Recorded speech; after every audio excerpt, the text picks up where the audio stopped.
இன்றைக்கி பார்த்திங்கன்னா எங்கள் வீட்டில் ஆடிப்படையல் போட்டோங்க. ஆடிப்படையல்னால் முன்னோர்களுக்கு வந்து கறிசோறு, அவங்களுக்கு பிடிச்ச கறிசோறு செஞ்சு போடணுங்க.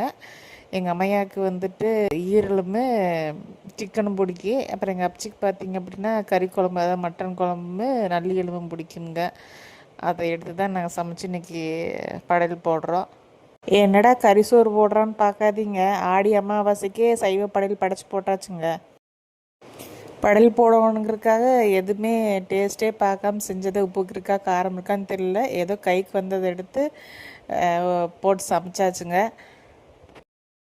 இப்போ தான் பிரியாணி எல்லாம் ஃபேமஸுங்க. ஆனால் அவங்க இருக்கிற காலத்தில் ஒரு 10 வருஷத்துக்கு முன்னாடியே எல்லாம் தவறிட்டாங்க. அவங்களுக்கு இப்போ பாரு வீட்டில் பார்த்திங்கன்னா கறி குழம்பு தான், வாரம் பார்த்திங்கன்னா கறி குழம்பு சிக்கனு தான். அதை தான் சரி அதுக்கு பிடிச்சதுவே எடுத்து செய்யலான்ட்டு எடுத்து படைச்சாச்சு. கூடவே அந்த மைசூர்பா பிடிக்கும், அப்புறம் வெத்தலைவாக்கு போடுவாங்கக்காக அதையும் போட்டாச்சு. படையல் போட்டு சாமியெல்லாம் கும்பிட்டுங்க, எல்லாத்தையும் எடுத்து தட்டில் வச்சு நல்லா பிசைஞ்சு காக்காய்க்கு வச்சுட்டோங்க. இதெல்லாம் பார்த்துட்டு அப்படியே தள்ளி விட்டு போயிடாதீங்க. அப்படியே இந்த சப்ஸ்கிரைப் பட்டனையுமே லைக் பண்ணி அமுத்தி விட்டு போங்க.